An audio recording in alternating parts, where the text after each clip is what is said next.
मेरे भाइयों, आज फिर एक बात को जहन में बिठा लो, दुआ करना गलत नहीं है। एक बात फिर जहन में रख लो, दुआ एक इबादत है और इबादत वैसे की जाएगी जैसे जनाब मोहम्मद रसूलुल्लाह ने बताई है। इबादत मोहल्ले के सरदार के तरीके पर नहीं की जाएगी, इबादत मौलवी जर्जीज के तरीके पर नहीं की जाएगी, इबादत मस्जिद के इमाम के तरीके पर नहीं की जाएगी। मस्जिद का इमाम कुरान और हदीस बता सकता है, लेकिन मौलवी के तरीके पर इबादत नहीं की जाएगी। इस बात को आप हमेशा जहन में रखिए। दुआ मुख्कुल इबादा, दुआ इबादत का मग़ज़ है। दुआ के लिए आपको कोई मना नहीं करता है। दुआ जहां अल्लाह के रसूल ने हाथ उठाकर की है आप करिए, कोई मना नहीं करता है। दुआ जहां हाथ उठाकर नहीं की है वहां आप हाथ उठाकर करेंगे तो वहां हम मना करेंगे, इसलिए कि हाथ उठाना साबित नहीं है। मसलन लैट्रीन में जाने की दुआ है, अब आप लैट्रीन में घुस के पढ़िए हाथ उठा के, अल्लाहुम्मा इन्नी औज़ु बिका मिनल खुब्स वल खबाइस। अब बैठिए, बैठिए, दुआ है, क्यों हाथ नहीं उठाया? मैं पूछना चाहता हूं उन लोगों से जो मस्जिद में मजबूर करते हैं इमाम को कि हाथ उठाओ और पब्लिक से कहते हैं हाथ उठाकर दुआ करो। अगर दुआ के लिए हाथ उठाना है तो लैट्रीन में जाने की दुआ है, बताओ क्यों नहीं हाथ उठाते हो? सब लैट्रीन में क्यों? अरे जब लैट्रीन में दुआ पढ़ सकते हो तो हाथ क्यों नहीं उठा सकते हो? जब लैट्रीन में अल्लाह का नाम ले सकते हो, अल्लाहुम्मा इन्नी औज़ु बिका, तो हाथ उठाने में क्या हर्ज है? क्यों नहीं उठाते हो? अब हमारी अकल कह रही है गंदी जगह पर हाथ कैसे उठाएं? अभी अकल ही तो कह रही है ना। तो मैं कह रहा हूं गंदी जगह पर फिर अल्लाह का नाम क्यों ले रहे हो? नहीं साहब, वो तो अल्लाह के नबी ने बताया है, तो अल्लाह के नबी ने बताया तो यहां अल्लाह के नबी ने हाथ नहीं उठाया तो हम हाथ नहीं उठाएंगे। अच्छा, खाना खाओ, क्या दुआ है? बिस्मिल्लाह या बिस्मिल्लाह व अला बरकतिल्लाह, ये दुआ है खाना खाने की। अब आप खाना बैठो, जर्जी साहब खाना लग गया, बिस्मिल्लाह, अब हम खाएं, या बिस्मिल्लाह व अला बरकतिल्लाह, अब हम बोलिए। चलो ये तो लैट्रीन नहीं है, ये तो घर है। यहां पर हाथ उठाकर अगर कोई आदमी दुआ करे बिस्मिल्लाह या बिस्मिल्लाह व अला बरकतिल्लाह, तब खाना खाए, कैसा लगेगा आपको?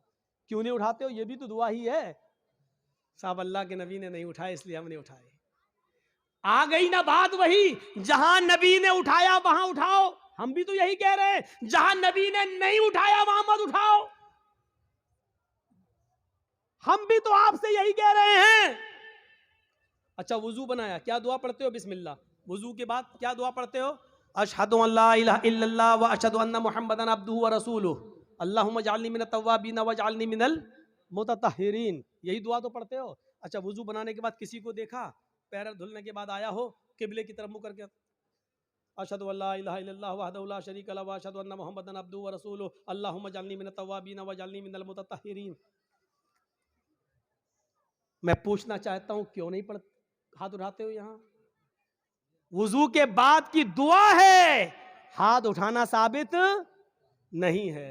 अजान के बाद की दुआ है, अल्लाहुम्मा रब्ब हाज़िहि दावत तामा व सलातिल काइमा आति मुहम्मदनिल वसीला वल फजीला, लेकिन हाथ उठाना साबित नहीं है। चांद देखकर दुआ मांगना साबित है, चांद देखकर दुआ मांगी जाए, लेकिन हाथ उठाना साबित नहीं है। इसी तरीके से कब्रिस्तान में जाकर दुआ करना जायज है। अल्लाह के नबी ने फरमाया इस्तगफिरू लिअखीकुम, अपने भाई के लिए दुआ करो। हर आदमी को मिट्टी देने के बाद अपने भाई के लिए दुआ करना चाहिए, लेकिन यहां हाथ उठाना साबित नहीं है।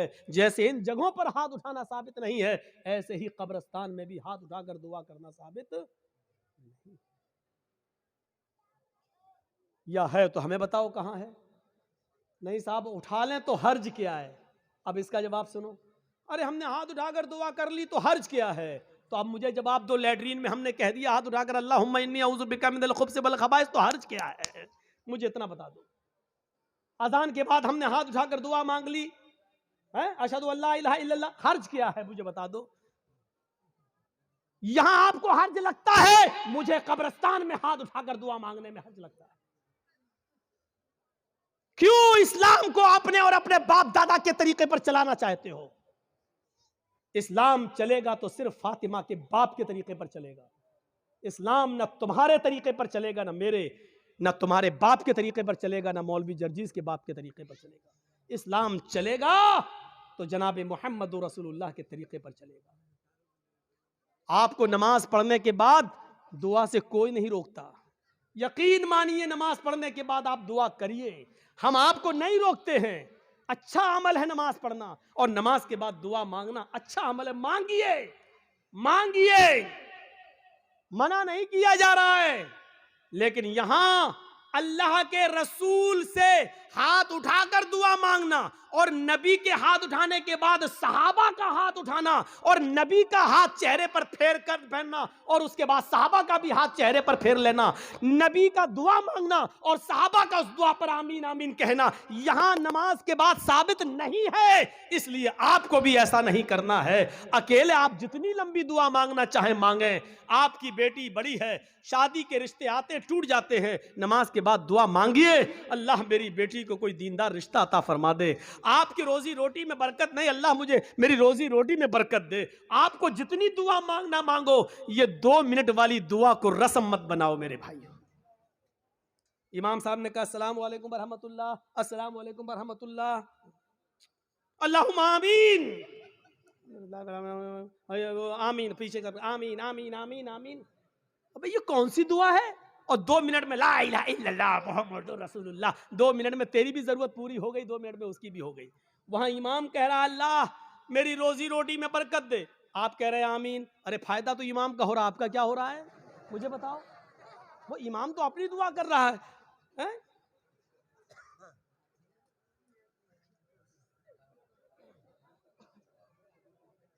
अब इमाम बेचारा कुंवारा है, शादी नहीं हुई है, इमाम कह रहा अल्लाह मुझे दीनदार लड़की अता फरमा दे, आप कह रहे हैं आमीन। फायदा तो इमाम का हो रहा, तुम्हारा क्या हो रहा है? अरे इमाम अपनी दुआ मांगे, तुम अपनी दुआ मांगो यार। इमाम की अपनी जरूरतें हैं, तुम्हारी अपनी जरूरतें हैं। इमाम का बेटा बीमार है, उसके पेट में दर्द है, वो कह रहा अल्लाह मेरे बेटे को शिफा अता फरमा। अरे तुम्हारे बाप को कैंसर है, तुम अपनी दुआ मांगो, अल्लाह मेरे बाप को कैंसर है, अल्लाह मेरे बाप को शिफा कामिला और आजिला अता फरमा। अरे इमाम के साथ साथ तेरे आमीन कहने से मखसूस दुआएं हो रही हैं। इमाम तेरे लिए दुआ नहीं कर रहा है, और तुम जो आमीन आमीन कह रहे हो उसमें तुम्हारे लिए दुआओं पे आमीन नहीं कही जा रही है। अरे तुम अपनी दुआ मांगो, इमाम की जरूरत 2 मिनट में पूरी हो रही है, तुम्हें कुछ ज्यादा मांगना तुम ज्यादा मांगो। ये क्या दुआ है कि जब इमाम की सारी जरूरतें पूरी हो रही हैं उसी वक्त तुम्हारी भी हो रही हैं। 2 मिनट में तुम्हारी भी दुआ हो गई, उसकी भी दुआ हो गई। अब हमने कुछ और मांगना था, लेकिन अब हम नहीं मांग पा रहे हैं क्योंकि इमाम ने हाथ फेर लिया, हमें भी फेरना पड़ रहा है? अब हमें कुछ और मांगना है। मेरी बीवी हमें कुछ समझती ही नहीं है, अब कह अल्लाह मेरी बीवी को मेरा फर्मा बरदार बना दे। अब इमाम तो हाथ फेर चुके हैं, अब कैसे दुआ मांगे? अब मांगना चाह रहे हैं लेकिन हाथ गिर भी नहीं रहे, लेकिन मजबूरी में फेरना पड़ रहा है। अब फेरना पड़ा, अब मुंह मुंह में कहना पड़ रहा अल्लाह मेरी बीवी को हिदायत दे। इसको आदत मत बनाइए मेरे भाई। दुआ को हम मना नहीं कर रहे हैं, नमाज के बाद भी दुआ को मना नहीं कर रहे हैं। दुआ को हम सिर्फ इसलिए मना कर रहे हैं कि सलाम फेरने के बाद आदमी आज़ाद हो गया है। वो अपनी दुआ मांगे, आप अपनी दुआ मांगिए। वो 2 मिनट मांगो, 5 मिनट मांगो, 10 मिनट मांगो, 15 मिनट मांगो, आधा घंटा मांगो।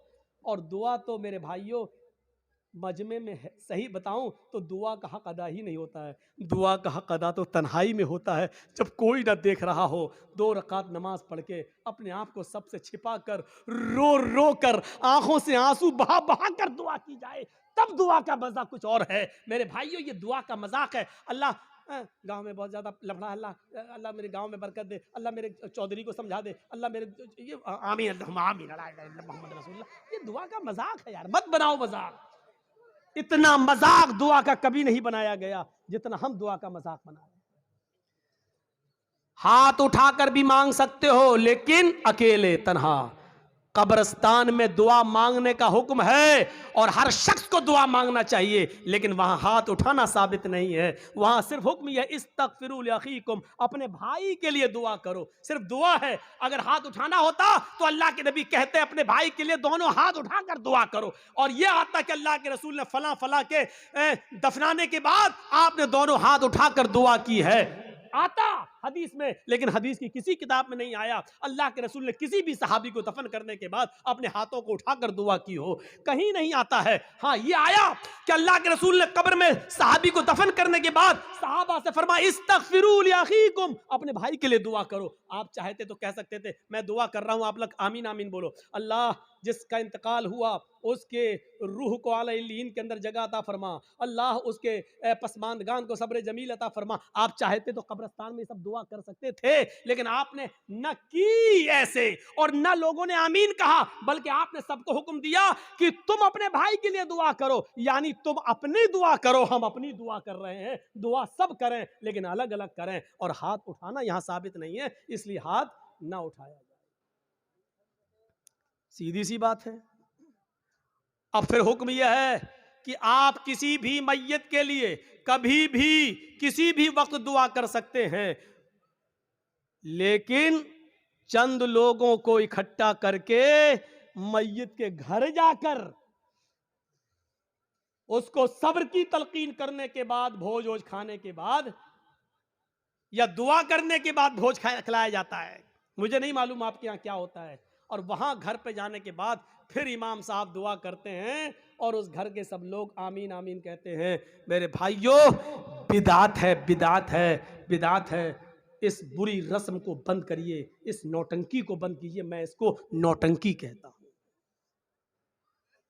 इस नौटंकी को बंद कीजिए, दुआ आप कीजिए।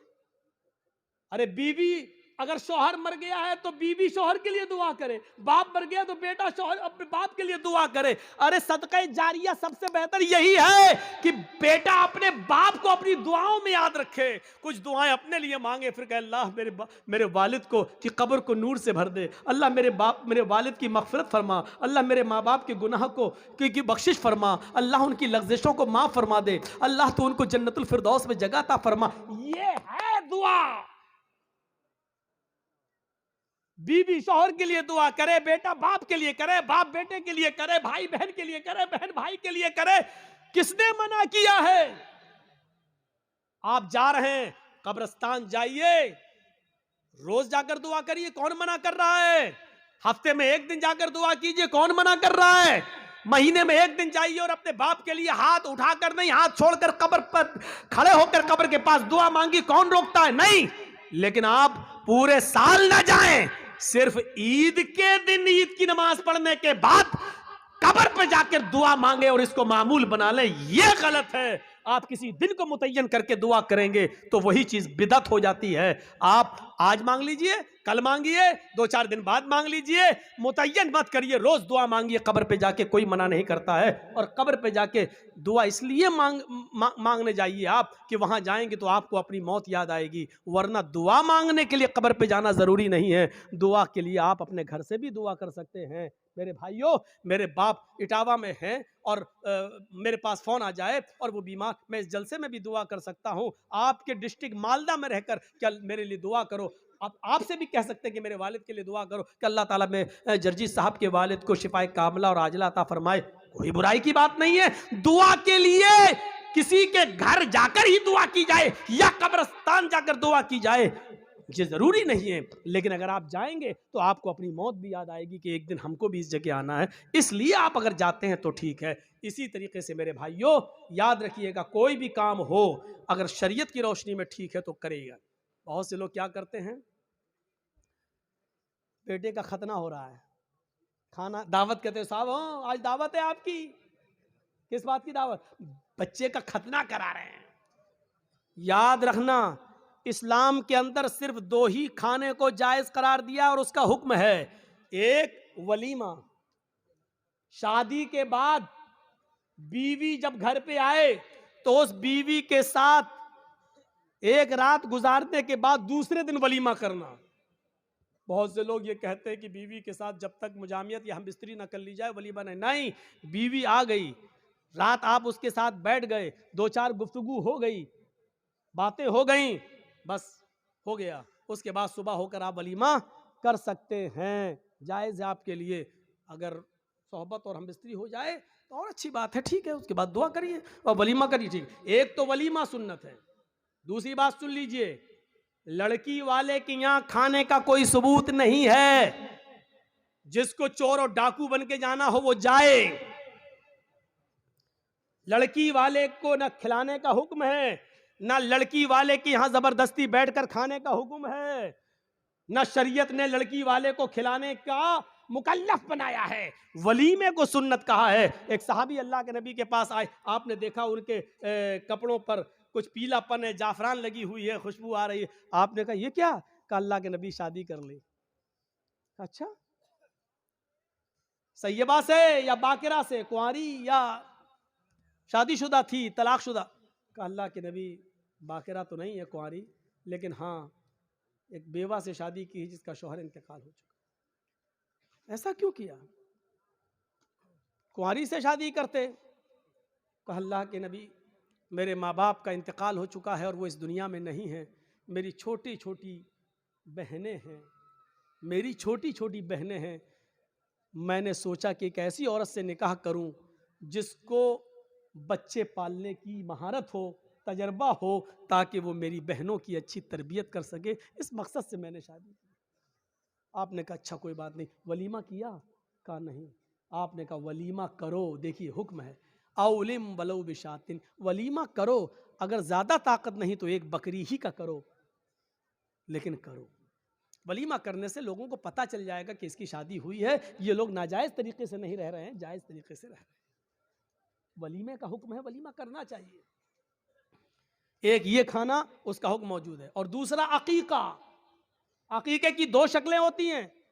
2 शक्लें ये हैं कि 7वें दिन जब आप बच्चे का अकीका करें तो मोहल्ले के लोगों को आप बुलाकर अपने घर खिला भी सकते हैं, लेकिन मोहल्ले वालों को बुलाने के साथ साथ गरीबों का ख्याल रखा जाए। ऐसा ना हो कि सिर्फ अमीर आए और गरीबों को नज़रअंदाज कर दिया जाए, क्योंकि गरीबों का हक ज़्यादा है इसमें। गरीब और मिस्कीन ढूंढे जाएं, कौन है ज़रूरतमंद, उनकी दावत दी जाए। एक तो ये तरीका है। और दूसरा तरीका अकीके का ये है कि अगर आप सबको बुलाकर अपने घर नहीं खिलाना चाहते हैं तो अगर लड़की है तो 1 बकरी, लड़का है तो 2 जानवर ज़िबा करके उसका गोश्त गरीबों, मिस्कीनों में और मोहल्ले के लोगों में तकसीम कर दिया जाए, तब भी आपका अकीका हो जाएगा।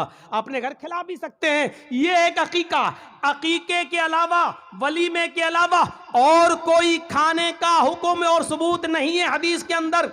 यहां तक कि कोई हाजी हज करके आता है और वो खुशी में अपने गांव वालों को खिलाता है, इसका मतलब यह है कि वो अपने हज की रिया और नमूद कर रहा है, दिखावा कर रहा है, लोगों को ये बता रहा है कि देखो मैं हज करके आया हूं, इस खुशी में मैं लोगों को खाना खिला रहा हूं। हाजी को हज का खाना भी नहीं खिलाना चाहिए। अगर ऐसी इबादतों पर खाना खिलाना जायज़ होता तो फिर नमाजी को नमाज पढ़ के आने के बाद भी खिलाना जायज़ होता। फिर ईद की नमाज पढ़कर भी किसी को दावत दे तो उसकी दावत भी जायज़ होती। मेरे भाइयों, क्योंकि यह इबादत है और फिर इबादत पर फिर एक आम रस्म बन जाएगी। फिर ज़कात देने वाला ज़कात देने की खुशी में खिलाएगा, लो आज हमने 30 ज़कात दी। फिर रमज़ान का रोज़ा रखने के बाद, 30 रोज़े पूरे होने के बाद फिर लोग की दावत दे, ओ मैंने 30 रोज़े रख लिए। लो, हज भी एक इबादत है। जब इन इबादतों पर आप किसी को खाना नहीं खिलाते हैं तो हज पर भी आप किसी को खाना नहीं खिला सकते।